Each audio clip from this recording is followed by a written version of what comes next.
So Bill Paxton is here today. So obviously the easiest question to ask is this generation's Twister.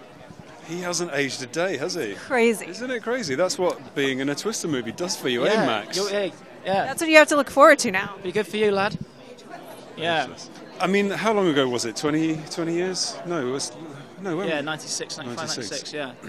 Yeah, I mean, I think it's interesting that there hasn't been another movie that's quite like this one in all of that time. And but in the meantime, there's been a hell of a lot of weather, you know, and it couldn't be more topical, really, when you see the freak weather that's happening across the globe.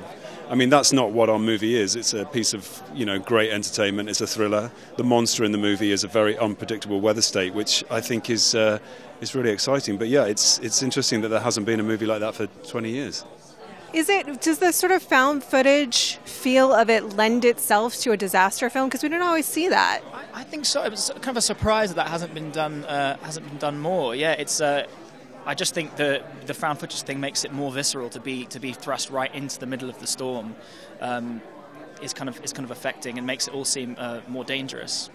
Yeah, and it also it adds that sense of really getting inside of it, which is the purpose of the movie. You know, that the main drive of the film are storm chasers who want to capture.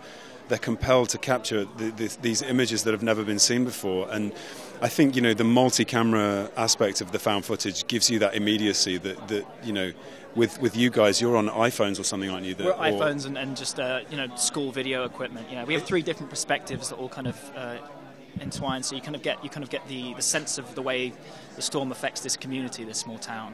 Yeah, it gives it a kind of fragility and an edginess, which I think is really interesting. Yeah. Do you think that a tornado is the scariest of all of Mother Nature's disasters? It's kind of a type. I think after seeing this movie, I would probably say yes. Yeah. I've never experienced a tornado, but from people that have experienced it and have sat through some of the test screenings of the film, I think it is probably the most terrifying thing you could experience.